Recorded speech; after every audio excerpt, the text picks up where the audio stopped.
Wisconsin, Michigan. Some of the states, certainly Wisconsin and Michigan, which put Donald Trump over the top 4 years ago. Let me just check my numbers for the hours of 0200 GMT. 14 states declaring at that hour. So we'll be busy again next hour, Folly. We'll be very busy. And who knows, maybe this is not going to be the long night that we predicted. If we're starting to see a picture emerge in Florida, maybe we could have a winner by the end of the night. I would never predict such a thing, but you're absolutely right, because Florida is one which we were always said we're going to wait and we're going to look and and it could be the deciding one. To have, what was that, 77, 78% counted already, is extraordinary. Yeah. All right, Kamal, we'll talk to you later. Florida, but also Pennsylvania is one of the states most likely to decide this presidential election. Let's check in once again with Kristen Salumi in Philadelphia. The polls have closed in Pennsylvania, I believe, Kristen. We were looking at Florida, of course, a lot of focus there. Pictures starting to emerge in Florida. What about Pennsylvania?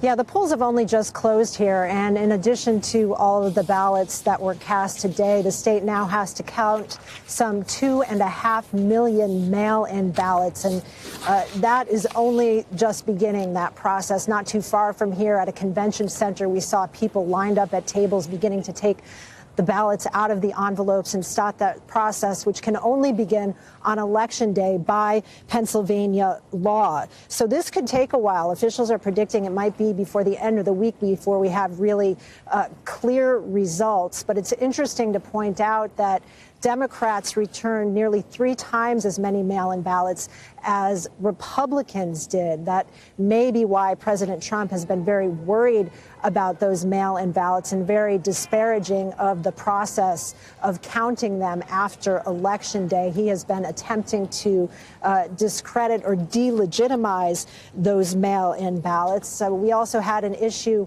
earlier in the day where a judge expressed concern about some missing mail-in ballots and has ordered about 24 mail processing centers to be searched for possible missing ballots. All of that said, I spoke to some voters here in Pennsylvania that lined up early to cast their ballot, and they told me that just motivated them to get out more and make their voices heard. They were lined up early.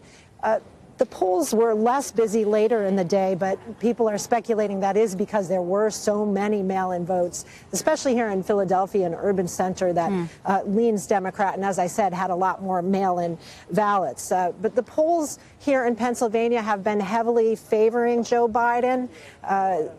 But that was also the case back in 2016 when Hillary Clinton was shown to be ahead and expected to win here. And then President Trump pulled off an upset and won by just 44,000 votes. Neither candidate seems to be taking Pennsylvania for granted. We saw them here an unprecedented, inordinate amount of time in Pennsylvania. President Trump made 13 visits to the state. Biden made 16 visits to the state. He was here just today on Election Day trying to rally the support behind him. It just shows you how important they think Pennsylvania is. All right. Kristen in Pennsylvania, Philadelphia, thank you for the moment.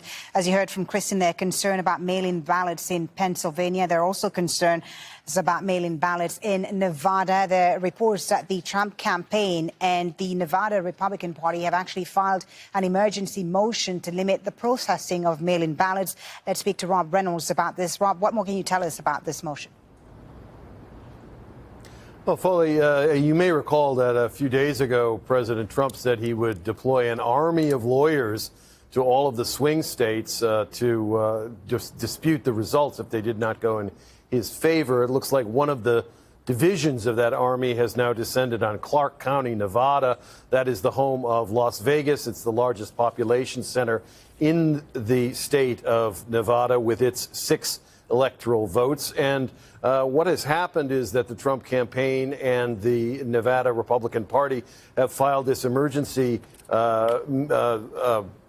motion with the state Supreme Court asking them to delay the counting of mail-in ballots. As always, the mail-in ballots have been a very serious point of contention. So this was a motion that was made earlier to a state judge. He summarily dismissed it on Monday. We don't know what, of course, the state Supreme Court will do, but this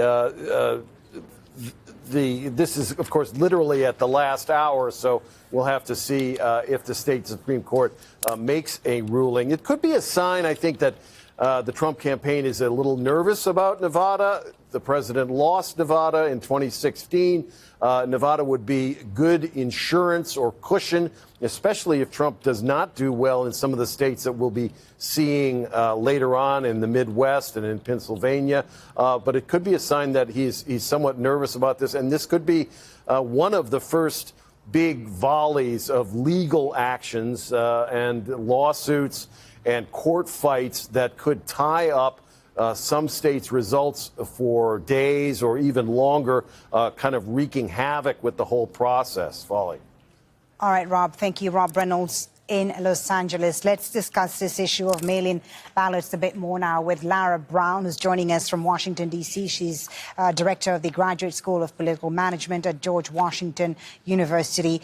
Mail-in ballots, of course, are not new, but this year we've had a flood of mail-in ballots. How much does this complicate, Lara, the vote tallies?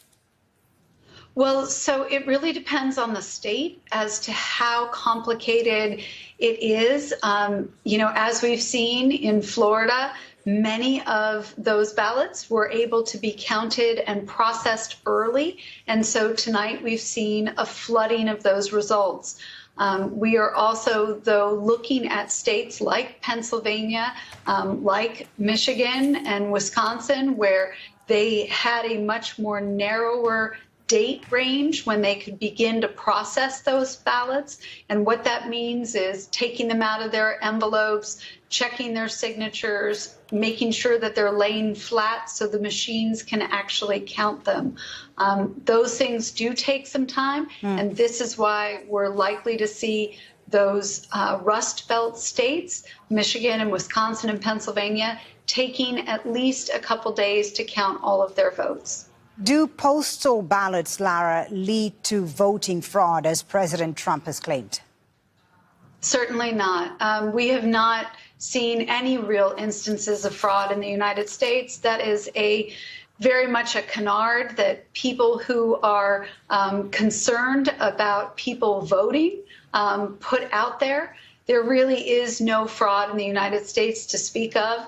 And interestingly enough, the last time someone did try to engage in some mail fraud, it was in fact a Republican consultant in the state of North Carolina in a congressional race that led to that race having to be rerun. So it is not something that happens in a widespread fashion. It really is not something one should concern themselves with. I do want to just point out for a moment, is another one of those states on the East Coast that the president must win, in addition to Florida and Georgia.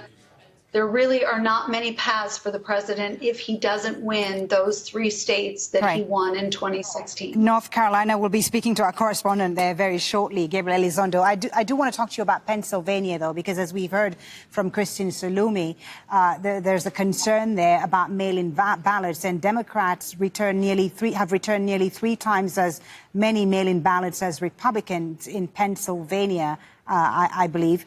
And I wonder how that's going to play out when, the final results come in from Pennsylvania. Are we going to see some sort of litigation there from the Republicans?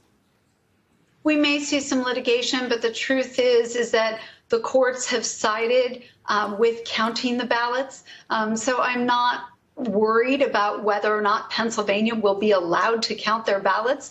They officially have ballots that are able to arrive up to 3 days after the election day, and Pennsylvania should be allowed to count their ballots. If you listen to their Secretary of State or their Lieutenant Governor, that has been a very clear point of contention on their part. It's also the case that overall in Pennsylvania, even though there's been a large number of mail-in ballots for that state, because that state doesn't have that tradition in the way, say, that Florida does, it is still the case that the vast majority of ballots in Pennsylvania will be in-person votes, and those will be counted. Thank you so much for talking to us, Lara. Lara Brown in Washington, D.C. there, professor at George Washington University. We appreciate your insights. Well, we talked about North Carolina there with Professor Brown. And North Carolina, of course, is a closely fought swing state 2020 race with mail-in voting. And polls there just closed over an hour ago. Let's bring in Gabriel Elizondo, who's covering that patch of the U.S. forces in New York. North Carolina, concerns in North Carolina. There was a delay in releasing results there, expected a delay. What's the latest from North Carolina as far as you know? Well, we've been watching very closely the last half hour or so, the results that are coming in very quickly from North Carolina. You're right, they were delayed about 45 minutes just because of a couple polling stations that had some technical difficulties that got sorted out. Nothing major. The results are now coming in, and they are significant, and they are looking very good for Joe Biden early. Let me give you the numbers, and then I want to give you a caveat to these numbers I'm about to give you. With a little over 50% of the vote coming in from North Carolina, Joe Biden has 52%, Donald Trump 46%. Joe Biden has 2 million votes, about. Donald Trump about 1.8 million votes. So Biden leading Trump by about 200,000 votes, with still about 3 million more votes to count. So the good news here for Joe Biden is that he has a fairly significant lead with about half the votes counted in North Carolina. That's the good news for Joe Biden, and that's why a lot of his supporters are taking to social media saying, wow, this is looking very good. However, the caveat is North Carolina counts the mail-in ballots first, and then will count the same day voting ballots, and it's expected the day, or at least what we're told, is probably will lean Republican. So we expect that this will tighten up in the coming hours or so as more of the votes are tallied. But right now, it's looking very good for Joe Biden. And this is a critical state for both candidates because, as you mentioned, it's a swing state. It's got 15 electoral votes. And this is a state that only 2 times since 1976 has it voted for a Democrat for president. So if Biden was able to win it, we don't know yet, that would be a major, major victory for Joe Biden. Again, about 50% of the votes in, so it's far from over, but good signs early for Joe Biden. Far from over, good signs. North Carolina, Gabe, has voted Republican, as you say, in all but one of the last 4 presidential elections. And it could be decided by which communities came out in vote numbers, in greater numbers. We talked about early voting. What about the turnout today on Election Day? What was it like? And who were the people who voted on Election Day? Yeah, it's in general about 8 million people vote in the state of North Carolina. It appears that they got a little less than that. What we're seeing initial numbers anyway, it was about 7.3 million people in North Carolina cast their ballots. This was a state that was Republican for a very, very long time. But the demographics have been changing over the last few years with more immigrants moving to North Carolina and also retirees. A lot of retirees from the West, California, Oregon, elsewhere that are traditional Democrats that have been moving to North Carolina. So this is a state that Democrats have been looking at closely for the last couple of presidential election cycles. Traditionally a Republican stronghold, but now you're starting to see this become more of, as they call, a purple state, if you will, with Democrats doing a little bit better now. But this is still, make no mistake about it, if Biden was to win it, it would be considered a takeaway from Donald Trump, because 4 years ago, Donald Trump beat Hillary Clinton in North Carolina. So the interest in that state is very high. As you mentioned, they started early mail-in ballot voting very early as well. Those are the votes that are being first released right now.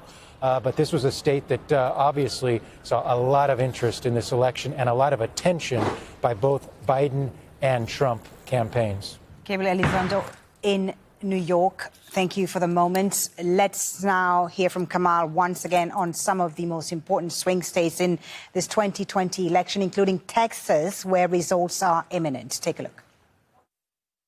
Right, we're going to take you around 5 specific battleground states this time. 5 states which, when you put them all together, account for 85 electoral college votes. We have got Arizona and Texas, and then we'll head up to Minnesota, Wisconsin and Michigan as well. Let's start with Arizona and its 11 electoral college votes. Not necessarily one of the big prizes, but a reliably Republican one. It's backed the red candidate all but once since 1952. So the fact we're talking about it as a battleground is significant. Have a look. 2000 to 2008, these are big Republican wins, easy wins. But in 2016, Donald Trump, he won, but he finished only a little over 3% ahead of Hillary Clinton. That has a lot to do with Arizona's growing Hispanic population, 23.6%, which is a sizable chunk of the state's eligible voters and now potentially emerging as a Democratic base. I want you to watch out specifically for Maricopa County. This includes Phoenix and the surrounding urban areas. It accounts for most of the votes in the state. So whoever wins there usually carries Arizona. Let's head east now to Texas. Yes, Texas, the epitome of the South. The big red state with 38 electoral college votes is now orange. We're talking about it as a battleground, which is really quite something. You've got to go back 44 years to find a Democratic winner in Texas. For the record, Jimmy Carter, 1976. But in the past few elections, it has been no contest. Republican all the way. Last time, though, Hillary Clinton narrows the gap. It's less than 10% now, which is still a big gap, but comparatively speaking, it's really coming down. Once again, the state's demographics are rapidly changing. It now has America's second largest Hispanic population. The cities are growing fast, and they are leaning towards the Democrats. Big metropolitan areas. Bring them up on the map for you here. Houston, Dallas, Austin, San Antonio, and all the suburbs around them. These may hold the key percent